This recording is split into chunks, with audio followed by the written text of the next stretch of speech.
Dans une première vie, avant d'être dessinateur, j'ai été historien. J'ai travaillé sur la Chine, j'ai adoré parcourir bien des routes qui nous relient à l'Orient. Parmi tous ces itinéraires de rêve et d'aventure, l'antique route de la soie a permis à la Chine, à l'Inde et à la Perse de commercer avec l'Europe pendant plus de 2000 ans.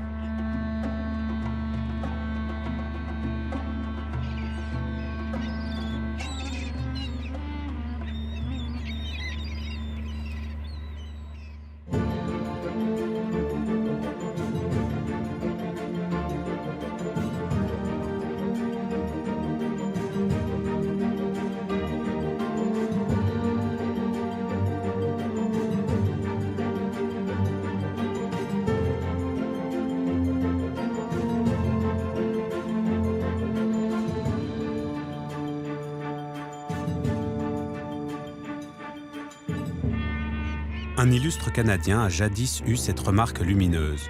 Le problème de l'Europe, c'est qu'elle a trop d'histoire. Le problème du Canada, c'est qu'il a trop de géographie. La Turquie, quant à elle, concentre tout cela à la fois. Couloir d'invasion, éternel creuset de civilisation, les peuples y ont pendant 4000 ans entremêlé leurs destins, leurs mœurs, leurs récits et leurs rêves. De la métropole cosmopolite charnière entre l'Asie et l'Europe, aux étendues de la steppe anatolienne, la route de la soie a été le trait d'union de ces histoires.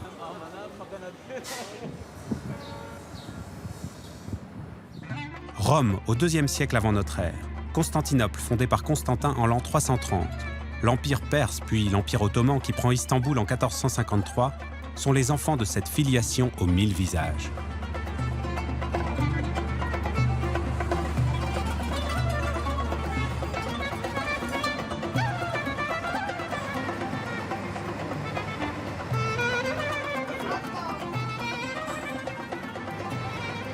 En ce qui concerne la route de la soie, c'est ici même à Istanbul que tout commence et tout finit. Pendant plus de 10 siècles, et finalement presque jusqu'à aujourd'hui, les routes en direction de l'Orient ont convergé vers cette ville. Istanbul, anciennement Constantinople, anciennement Byzance, et finalement aujourd'hui, au XXIe siècle, elle n'a rien perdu de sa dimension cosmopolite. Aujourd'hui, il n'y a pas que les fantômes de ces voyageurs passés, il y a encore toute cette vie qui reste attirée par cette grande puissance d'attraction de cet appel de l'Orient.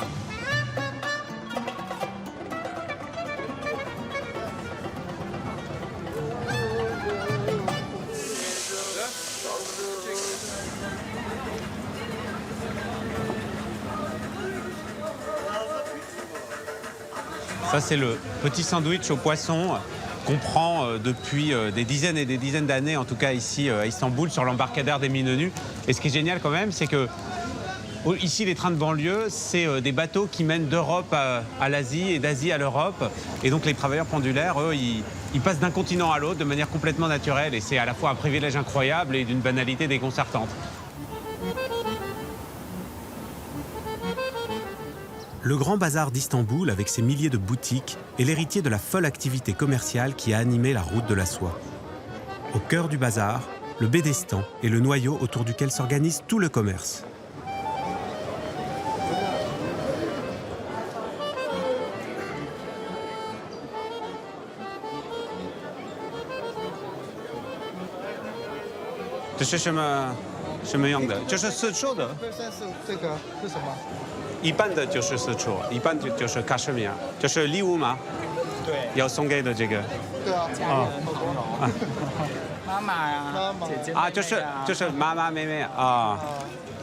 En fait, ils sont en train de choisir des foulards comme ça qui sont moitié soie, moitié cachemire pour la fête des mères. Comme quoi, je dirais que la synthèse culturelle s'est fait vraiment. C'est des Chinois de Pékin qui viennent en voyage à Istanbul pour faire du tourisme et qui ramènent des tissus en soie pour leur maman et qui négocient les prix.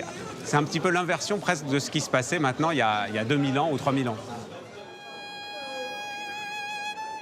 Même en enseignant l'architecture à l'université Mimar Sinan, Aykut Köksal n'en a jamais fini de découvrir de nouvelles traces de ce glorieux passé dans la cohue du marché d'aujourd'hui. Pour l'histoire du Grand Bazar, il faut commencer par le Bédestin. Maintenant, on est devant la porte du Bédestin. Que veut dire le Bédestin? Le Bédestin, c'est un marché couvert. Au commencement, ce n'était pas un grand marché couvert. Il y avait le Bédestin et il y avait des rues autour du Bédestin. Ces rues ont été couvertes par des couvertures en bois. Et bien sûr, le Grand Bazar s'agrandit et devient un bazar immense. Est-ce que c'était là l'aboutissement de toutes les caravanes de la route de la soie, avec justement les matières les plus précieuses? On parle de la soie, mais aussi des pierres précieuses, des rubis, de l'encens. Exactement, voilà.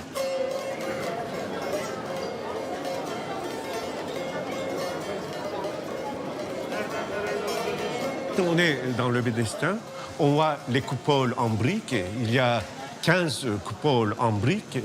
Il y a eu deux types de catastrophes qui ont endommagé pas seulement Constantinople, mais aussi le Grand Beaux-Arts. C'était des incendies et des tremblements de terre. Alors, à peu près, il y a une vingtaine d'incendies et de tremblements de terre qui ont démoli, parfois partiellement, mais parfois complètement, le Grand Bazar. Alors, on a reconstruit plusieurs fois.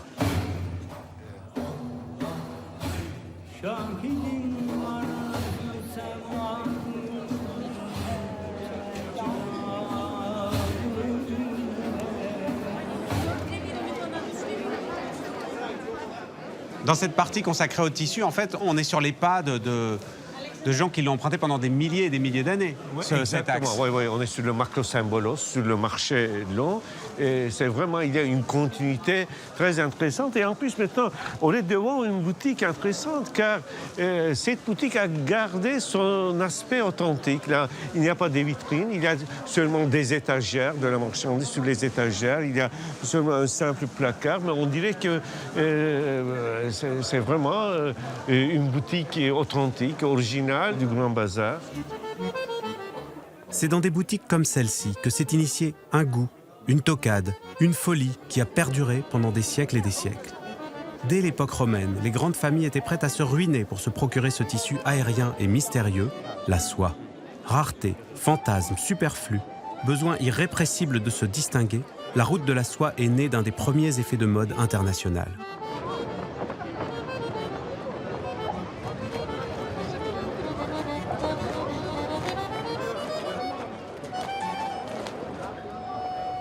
Le skyline futuriste de cette métropole tentaculaire ne peut parvenir à faire oublier les traces de la grandeur commerciale du passé.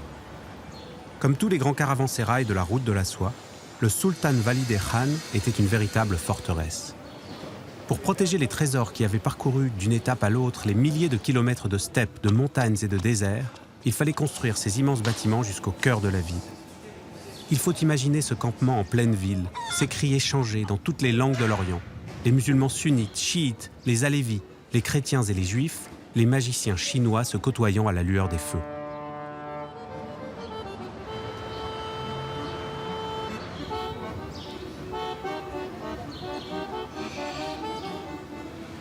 Là, cette maison multicolore avec des statues peintes, c'est pas n'importe quelle maison, c'est la maison de Cemil İpekçi. Cemil İpekçi, c'est une personnalité complètement extravagante que connaissent tous les Turcs, qui défraie la chronique, qu'on voit dans les journaux People, et en même temps qui est un grand créateur, à la fois de mode, de céramique. En plus de tout, il a probablement pas mal de bonnes histoires sur la route de la soie à raconter. En tout cas, c'est ce qu'on nous a promis. Est-ce que vous êtes un descendant de tous ces Turcs extraordinaires qui ont profité des grands mouvements de la route de la soie pour créer une espèce d'école turque, comme une espèce d'apogée des différents arts au croisé de l'art persan, de l'Europe. Oui. Est-ce que vous vous sentez l'héritier de ça, en fait? Et d'abord, je souhaite dire une seule chose. Je ne suis jamais influencé par les Europes. Jamais. Parce que les Europes influencés par l'Anatolie, par l'Asie. Même les temps de Renaissance, tous les dessins, ça vient d'ici. Même les tissus, ça vient d'ici aussi. Même les temps de Napoléon, c'était très à la mode de mettre les turbans en soie. Mais il y a une seule chose aussi, le monde entier croit que les soies, ça vient ça veut dire les sources, c'est de Chine. Non, ce n'est pas de Chine. Les soies, les sources, c'est de Mésopotamie. Le sud-est anatolien, oui. À l'est de la Turquie. Oui, parce que cet arbre, je ne sais pas comment on dit en français cet arbre. Le mûrier. Oui, c'était les sources de cet arbre, c'était là-bas. Ah, donc au départ, cette découverte chinoise, on a l'impression que ça vient de la Chine. Selon vous, du coup, c'est les Chinois qui ont piqué le murier. Ils ont appris comment les faire les soies, mais les sources de soie, ça devient de Mésopotamie. Ça, il ne faut pas oublier, tout le monde croit que ça vient de Chine. C'est un très ancien soie, de presque 150 ans de Konya. Fait à la main, c'était pas pour les femmes n'étaient pas pour les... C'était comme le ceinture. D'accord. Était là. Et pour une seule chose, le soie, quand vous brûlez, regardez, ça sent comme si vous brûlez votre cheveux. On sent que c'est organique, comme Oui, vous disiez. c'est pas, Ouais. il y a quelque chose, rien de synthétique. Ouais. Et est-ce que vous savez que le Sénat romain avait interdit la soie parce que c'était beaucoup trop pornographique? Ils ont fait des lois contre la soie, à la fois parce que les gens dépensaient trop d'argent et qu'il fallait un petit peu garder l'argent à l'intérieur de l'Empire, parce que tout l'argent partait sur les routes de la soie vers la Chine, mais et aussi parce qu'il y avait des raisons de mœurs. Et on voit vraiment pourquoi beaucoup de gens trouvent que c'est un tissu obscène, on voit tout au travers.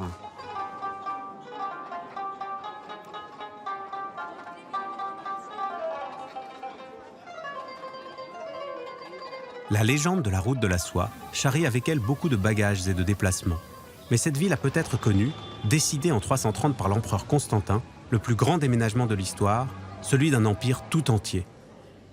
En créant Constantinople à l'emplacement de l'antique cité grecque de Byzance, il bouleverse l'équilibre de tout le monde connu. Depuis cette nouvelle Rome, l'empire chrétien d'Orient va s'épanouir sans limite. Le rayonnement du pouvoir impérial et celui de la foi chrétienne se confondent alors. Les mosaïques de Saint-Sauveur hors les murs en sont le témoignage éclatant. Pour se distinguer des autres mortels, les empereurs établissent une étiquette et des codes vestimentaires stricts, en particulier concernant la soie pourpre. Cette rencontre entre ce textile et ce pigment, dont le monopole semble aussi stratégique pour Byzance que le gaz et le pétrole aujourd'hui, cristallise tous les rêves de puissance.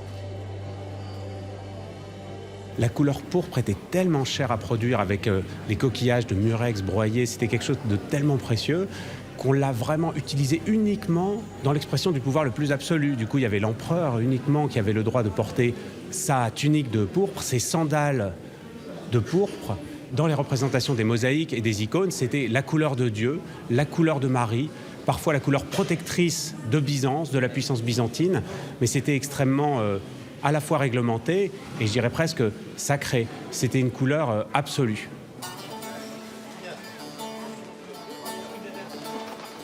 Depuis la fondation chrétienne en 1936 par l'apôtre André, c'était un centre religieux important, ça a un statut de ville sainte, mais évidemment après la fondation véritable de la ville par Constantin, ça devient un endroit où convergent tous les pèlerins et les routes caravanières de la route de la soie vont véhiculer tous ces produits, toute cette pensée religieuse et évidemment autant de contrefaçons peut-être qu'aujourd'hui. À part que c'était pas des baskets à scratch ou c'était pas le dernier jean à la mode, là on parlait de contrefaçons de reliques, des contrefaçons d'icônes. Alors c'est comme ça qu'on pouvait trouver, vendu à travers les différents comptoirs de la route de la soie, 15 clavicules de Sainte-Thècle, 12 mâchoires de Saint-Jérôme, qui étaient punis d'ailleurs de manière aussi sévère qu'aujourd'hui, lorsque on inspecte les containers qui sortent des cargos et qu'on trouve des sacs entiers de ces contrefaçons fabriquées en Asie.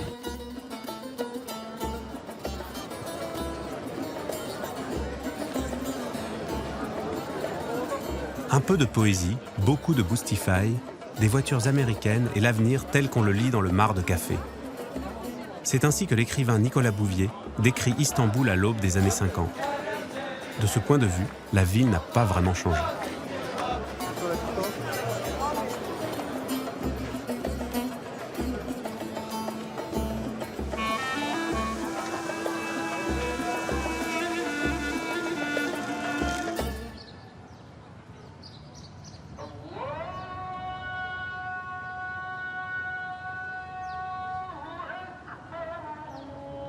Quand on franchit cette porte, on rentre dans un univers qui a été très très longtemps fermé, extrêmement mystérieux, et c'est le grand palais de Topkapı, le grand palais des sultans, qui a été construit par Mehmed Pacha au moment de la prise de Constantinople, et dans lesquels en fait des générations et des générations d'empereurs, de sultans ottomans vont diriger tout l'empire.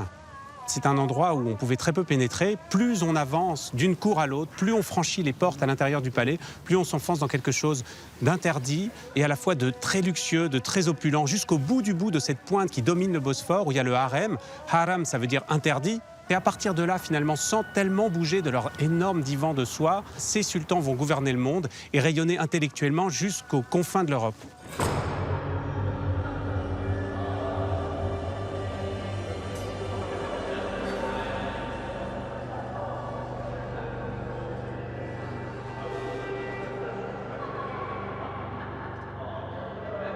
Alors Topkapı, c'est quand même emblématique de l'espèce de goût du faste, de l'opulence ottomane. Alors c'était évidemment hérité des Byzantins. Et parmi ces goûts pour les produits luxueux, il y avait les porcelaines chinoises. Elles venaient évidemment par la route de la soie. C'était quelque chose qu'on ne savait pas produire ici. En particulier ce qu'on a appelé les céladons.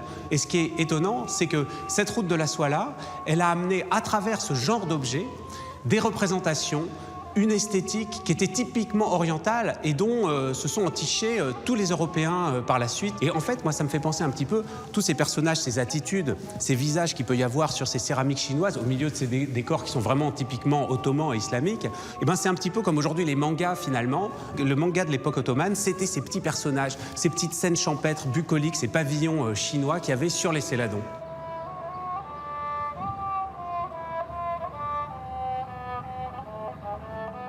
Presque géographiquement finalement, quand on est à la pointe du palais de Topkapı comme ça, entouré d'un côté de la Corne d'Or qui vient de la rive européenne, du Bosphore de l'autre côté, sur le même site de l'ancienne Byzance, eh ben on est vraiment à l'aboutissement de la route de la soie, l'aboutissement de ces produits, ces rêves, de ces manières de penser. Et c'est à partir d'ici que seront ventilées toutes ces valeurs, tous ces produits, tous ces rêves, à travers l'Europe, à travers les grandes cours royales.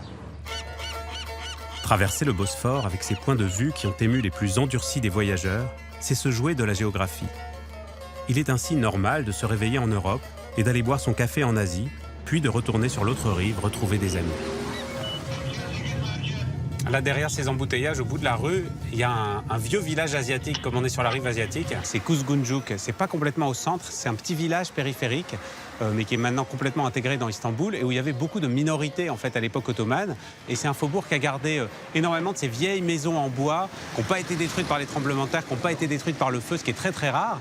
Il y avait beaucoup de juifs, il y avait beaucoup de grecs. Là, on a une église grecque assez ancienne. Et c'est resté encore avec cet esprit un petit peu en marge de l'agglomération. Et aujourd'hui, ça s'est transformé en genre de Greenwich Village stambouliote, en tout cas de la rive asiatique, où il y a beaucoup d'artistes, de cinéastes qui sont installés là. Et c'est très, très agréable parce qu'il y a beaucoup d'arbres. D'ailleurs, c'est quelque chose qu'on doit aux Turcs et aux Ottomans, c'est les platanes. Nos bons vieux platanes du sud-ouest de la France viennent d'Istanbul.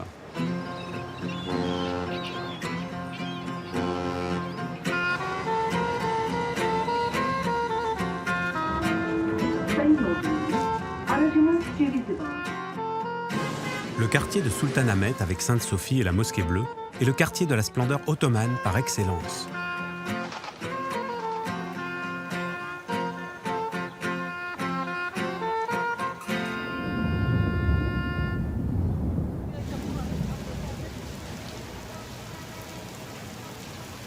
Manifestement, je crois que c'est l'heure d'aller rendre hommage à une découverte la plus révolutionnaire probablement de la route de la soie. Et là, je ne parle pas du tout de textile, de pierres précieuses, de toutes ces richesses faramineuses qui ont transité sur cette route commerciale, mais peut-être d'une chose plus modeste, mais qui a sans doute bâti des fortunes encore plus immenses que tous ces biens de luxe, c'est le ravioli.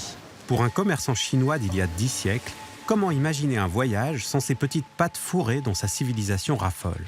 Alors, bien sûr, quand ces manto s'acclimatent chez les Turcs, devenus mante, plus petites et plus délicates, ils s'agrémentent de yaourts, contribution des nomades de la steppe. Sevin Gökyildiz m'emmène en goûter quelques-uns dans une institution stambouliote. Vous adorez les manteaux ou pas? Tout le monde adore. Les Turcs adorent les pâtes. Il y a des beureks, disons. Alors, c'est aussi des pâtes. Mais mantı, c'est autre chose. Alors, on aime beaucoup yogourt. Vous savez, yogourt, ça aussi, c'est quelque chose qui nous est venu de l'Asie centrale. Vous savez, mantou, c'est chinois. Ah, c'est en rapport avec manteau. Oui, c'est chinois. C'est venu aussi au XIIe siècle, je crois, XIe siècle. Ah bon? Ce que les gastronomes du monde entier doivent aux caravanes de la route de la soie ne s'arrête pas au ravioli. La luzerne, la vigne, le sésame, les arbres fruitiers comme les abricotiers ou les poiriers, sans parler de l'opium et du café, ont transité dans un sens ou dans un autre dans les besaces et les ballots des voyageurs. C'est du Jackson Pollock dans l'assiette. Si la Chine a fait cadeau des raviolis aux Turcs, l'Empire ottoman a contribué à répandre un trésor bien différent, la culture de l'islam. Le long des caravanes, religion nomade par excellence, l'islam se diffuse vers l'Est, au pas des chameaux, par le commerce autant que par la conquête. Quand Constantinople est enfin conquise par le sultan Mehmet II, un jour du printemps 1453, son destin bascule de nouveau. En épousant la culture byzantine, l'islam des sultans accroît encore son prestige. Lorsque 100 ans plus tard, Soliman le Magnifique commande l'érection de la mosquée qui porte son nom, c'est l'expression de son pouvoir religieux autant que de son pouvoir impérial.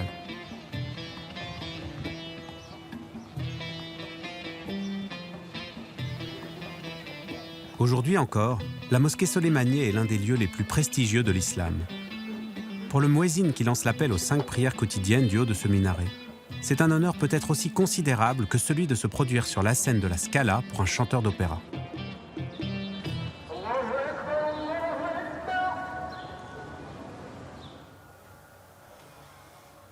أشهد أن محمدًا رسول الله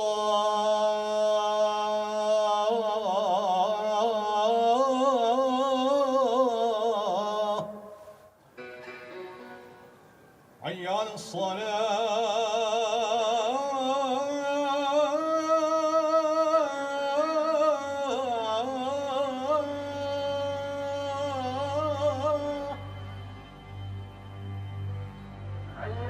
حي على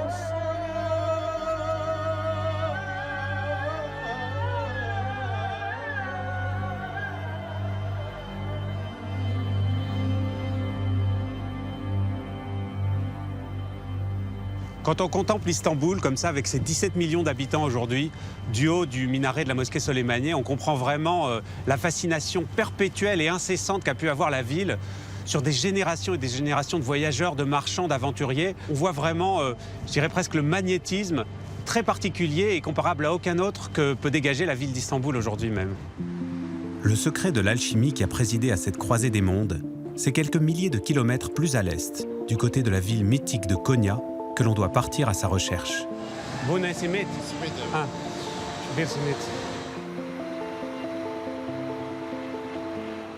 À la gare routière d'Esenler, on rencontre encore aujourd'hui des Kurdes, des Arabes, des Iraniens, en partance vers les confins de l'Anatolie et au-delà. Mais les cris des rabatteurs pour compagnie d'autobus ont remplacé les braiements des chameaux des caravanes de jadis. Et les fantômes de Marco Polo et de ses oncles s'estompent dans un vrombissement de moteur derrière un nuage de diesel.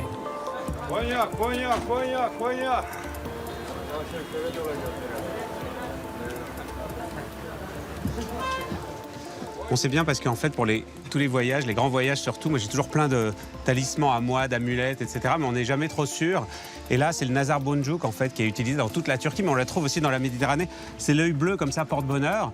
Ce qu'on donne aussi en babiole en souvenir. Mais tout le monde a ça, surtout dans les voitures. C'est un peu le Saint-Christophe turc. Donc on en aura besoin parce que c'est quand même un long voyage avec des routes pas forcément terribles. Donc il faut s'entourer de magie.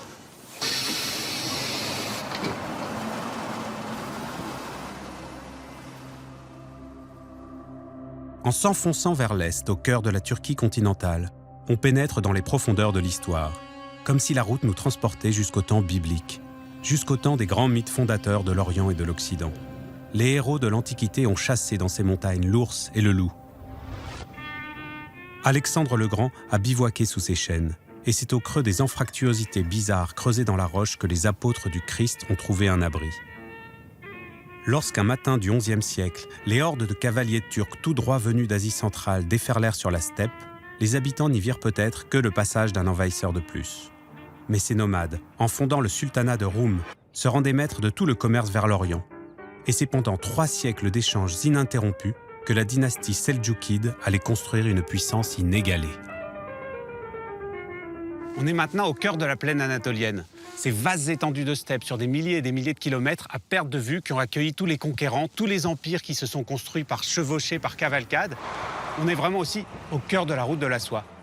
C'est à la fois un début et une fin, le début de cette grande route, de cette grande épopée caravanière, et la fin de la route romaine, la fin de la route carrossable, la route byzantine, extrêmement encadrée, et le début finalement de l'aventure. C'est maintenant le domaine des chevaux, le domaine des ânes, le domaine des chameaux, et qui, de caravansérail en caravansérail, ont véritablement construit cette légende.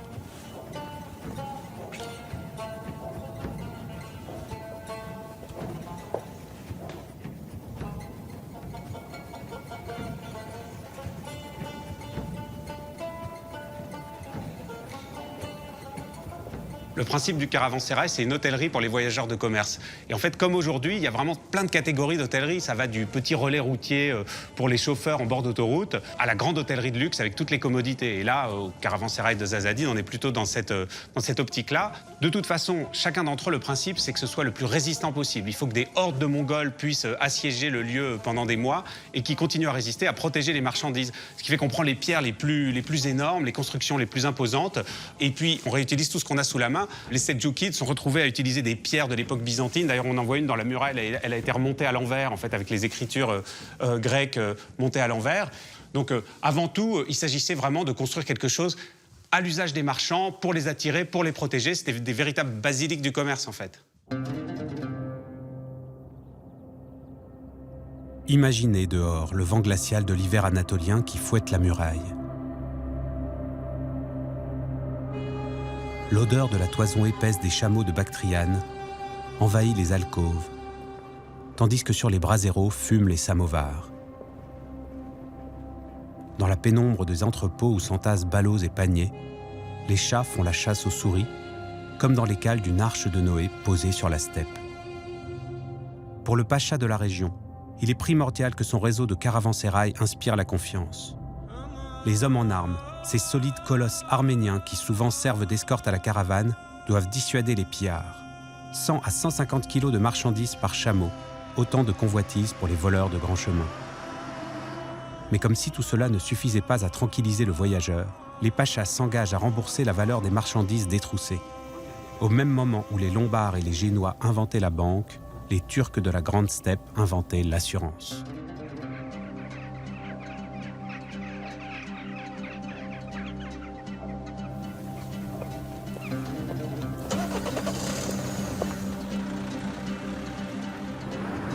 Comme le nœud d'un tapis auquel sont reliés tous les autres fils qui forment le dessin, Konya est une ville à l'intersection de toutes les routes.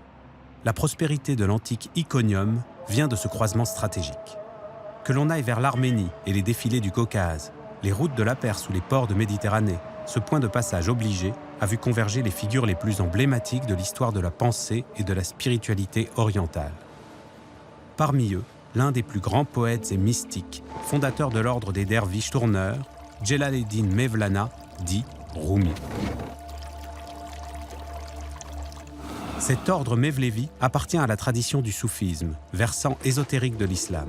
Les confréries auxquelles le fidèle se rattache au terme d'un parcours initiatique sont d'obédiences diverses. Mais de Kashgar aux confins de la Chine jusqu'aux Balkans, elles ont toutes animé de leur esprit les routes de la soie. Point cardinal de la spiritualité derviche, le mausolée de Mevlana est devenu au cours des siècles un des plus grands lieux de pèlerinage pour les fidèles du monde entier. Ce théologien du XIIIe siècle a fondé un sanctuaire aux vertus magiques et sa poésie, célébrant l'amour et l'ivresse aux antipodes du rigorisme religieux, bouleverse encore aujourd'hui des générations de lecteurs. Même si sa confrérie conserve le culte du secret, Mithat Özçakkil a bien voulu nous en entrouvrir les portes. Ce bonnet, ce taqueux, symbolise la pierre tombale, plus exactement la pierre tombale de notre essence, de notre ego. Le derviche se doit de faire disparaître son ego, ou du moins de le réduire, si ce n'est de le vaincre. Ce bonnet symbolise cela. Il fait partie des objets que l'on utilise tous les jours, notamment pour les prières. Avant de le porter, on l'embrasse en signe de respect.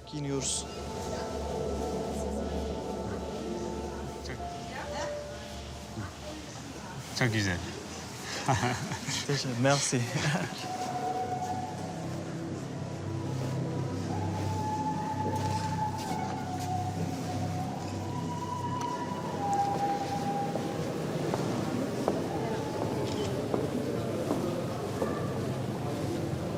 J'ai compris que vous apparteniez à une tradition de dervishisme, que votre père était derviche, que votre grand-père était derviche. Du coup, vous, naturellement, vous avez été entraîné vers cette tradition-là. Mais est-ce que, en tant qu'individu, si vous n'aviez pas eu cet héritage, vous auriez été, à travers tous ces processus d'initiation, jusqu'à cette étape dans laquelle vous êtes maintenant? Je me considère comme très chanceux. Heureusement que je viens d'une famille comme celle-ci. Mon père est derviche tourneur, mon grand-père était derviche tourneur, et mon petit frère est également derviche tourneur. Si je n'avais pas grandi dans cette culture, sans nul doute, je n'aurais pas choisi cette voie. J'ai de la chance, car on m'a mis sur ce chemin. Mon but est de servir cette culture et de la transmettre aux futures générations. Bunu ileriki nesillere taşımak olacaktır.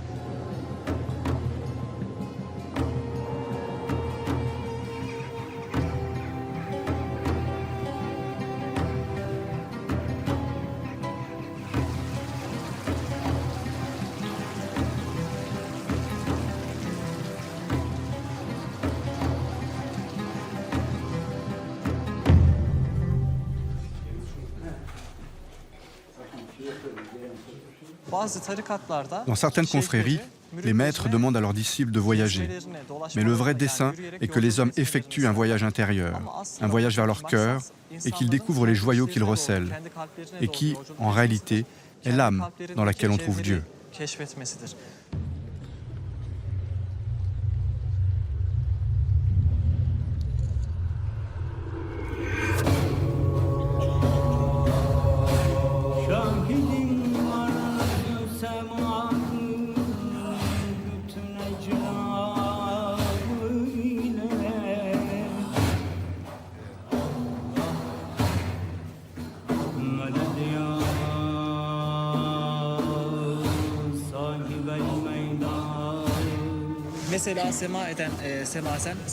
Le derviche qui réalise le Sema tend son bras droit vers le haut et ferme son bras gauche. Nous redistribuons aux hommes la synergie, la prospérité et les bénédictions que nous recevons de Dieu du côté droit.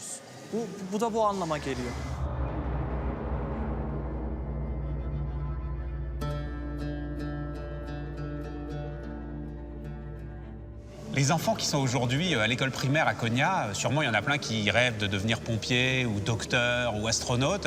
Est-ce qu'il y en a certains qui se disent « Oui, moi quand je serai grand, je voudrais devenir derviche ». En réalité, beaucoup d'enfants sont curieux à ce sujet. Il est possible d'exercer d'autres métiers et être derviche. Par exemple, être médecin et en même temps derviche tourneur. Moi, quand j'étais petit, je disais que j'allais être derviche. Je ne disais pas que j'allais être médecin ou encore ingénieur. Je disais à tout le monde, je veux être derviche tourneur.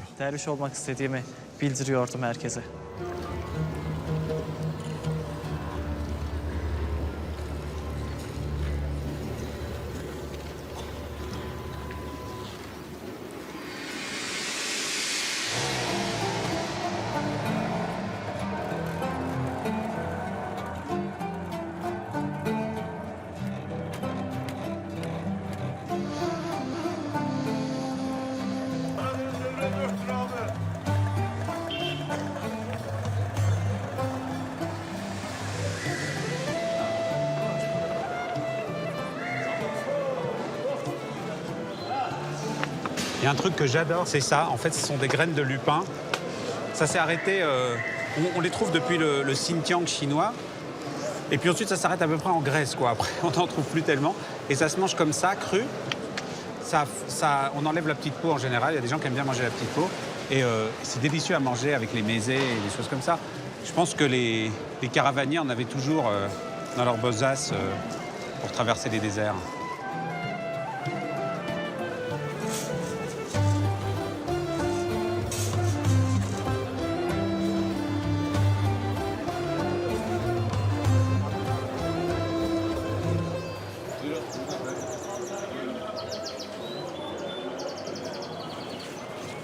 La grande halle aux légumes de Konya, elle existe depuis très longtemps. Ils l'ont réaménagée, évidemment, mais depuis toujours sur la route de la soie. Ce qui compte dans les halles aux légumes, mais on le trouvera un petit peu partout, c'est la présentation qui est ultra soignée. Mais là, carrément, cet étalage, on dirait une revue à Copacabana avec des danseuses. Chaque fruit et chaque légume est un personnage du grand carnaval.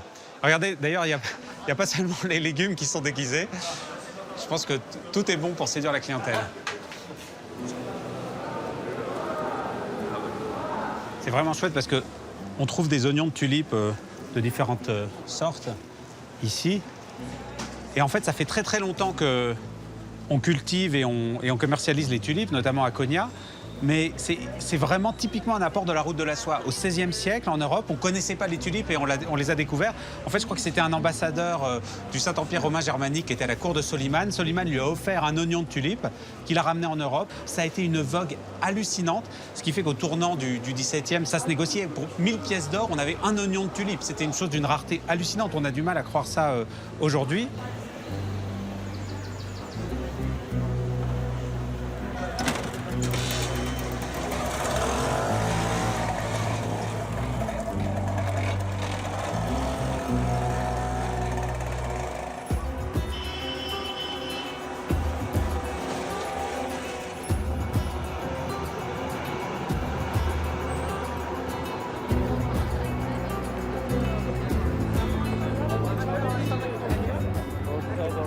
C'est bizarre à imaginer, mais en fait, la colline qui est juste devant moi, c'est probablement un des lieux les plus anciennement habités du monde. En fait, probablement une des plus vieilles villes. Il y a une légende qui dit que c'est la première colline qui a émergé après le déluge. En fait, aujourd'hui, c'est un parc très bien jardiné, avec des petites plantations, des bancs tout neufs. Finalement, il y a eu des couches et des couches de population qui se sont superposées au gré des invasions qui ont déferlé sur la steppe.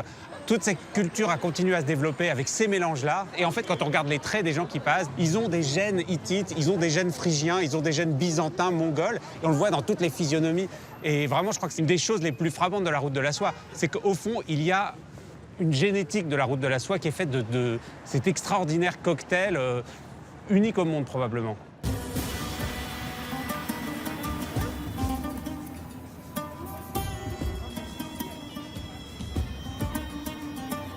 Dans leur palais de basalte, à travers les vapeurs de leur hammam et de leur narguilé, les sultans seldjoukides n'ont jamais oublié les vastes étendues que leurs ancêtres parcouraient, chevaux écumants et cravaches au vent.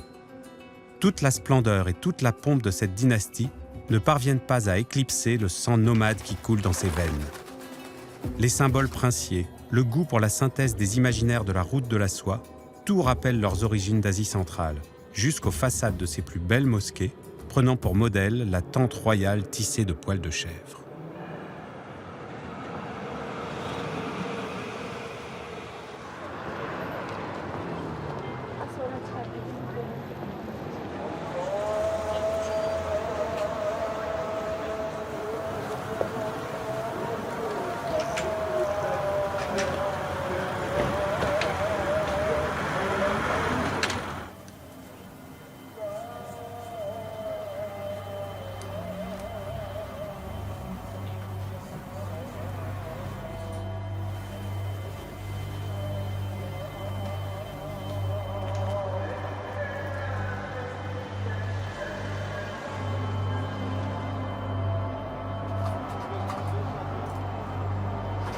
Bereket versin. Çok teşekkür ederiz.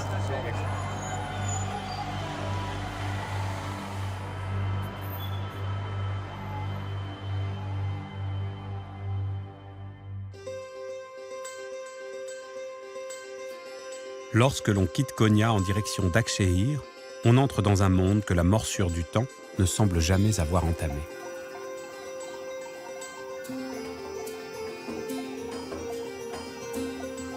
Bien avant les Turcs, bien avant les Byzantins, ces collines anatoliennes étaient déjà peuplées. Il y avait déjà des peuples, des civilisations qui s'étaient développées. Et dans la haute antiquité, à l'époque où Ulysse et Achille étaient en train d'assiéger la ville de Troie, il y avait les provinces de Lydie, de Phrygie. Ici, on était dans la province de Lycaonie. Ça veut dire le pays des loups en grec. Et aujourd'hui encore, dans ces collines, ça grouille de loups. On voit les bergers qui sont armés lourdement pour protéger leurs troupeaux. Finalement, ces civilisations-là, qui sont un petit peu oubliées, sont quand même passées complètement dans notre imaginaire collectif depuis cette haute antiquité. Par exemple, c'est dans un petit ruisseau comme celui-ci que le roi Midas, qui avait pactisé avec Dionysos et qui avait eu tout d'un coup cette malédiction de transformer en or tout ce qui touchait, et du coup il ne pouvait plus manger, il ne pouvait plus vivre, a renégocié avec Dionysos, lui a demandé de le libérer de ce sort. Il est allé se laver les mains dans cette rivière. Dionysos l'a dit, va te laver les mains. Cette rivière qui s'appelait le Pactole, qui est rentrée comme un mot dans notre vocabulaire. Et ensuite, c'est aussi à l'origine d'une autre fortune et d'une grande célébrité, je dirais quasiment mythique, la fortune du roi Crésus, parce que le Pactole passait aussi à travers la Phrygie, dont Crésus était le roi. Et en fait, les paillettes d'or qu'on a retrouvées dans ces différents fleuves assez aurifères ont été à l'origine, dit-on, de cette immense fortune de Crésus.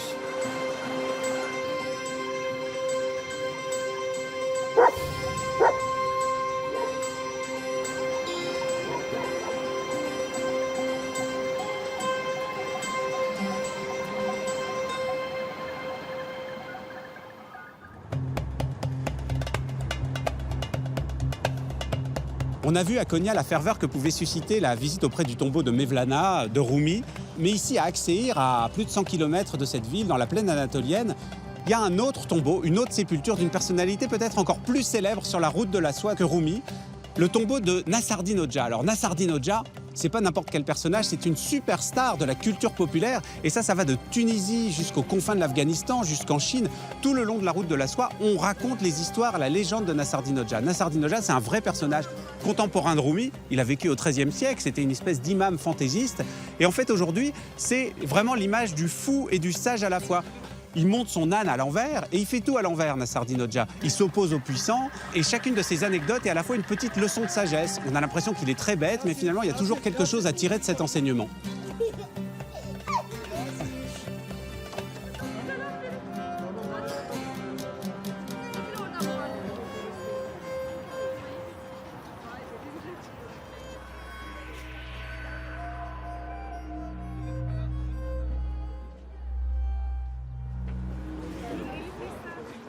Toutes ces choses qui ont été véhiculées au gré des caravanes, peut-être la chose la plus facile à transporter, peut-être la plus rapide aussi tout le long de ces itinéraires, c'est probablement les légendes, les rumeurs, mais évidemment les blagues.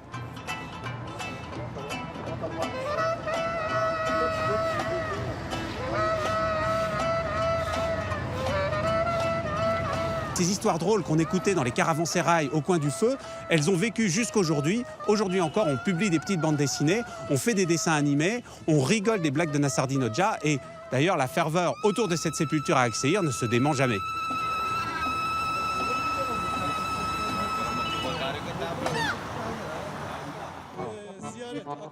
Ah, ok.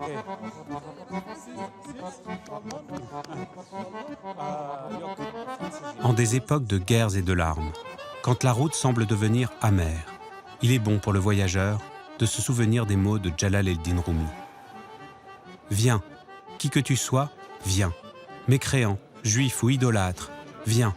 Notre demeure n'est pas celle du désespoir. Fusses-tu 100 fois retombé dans l'erreur, viens tout de même.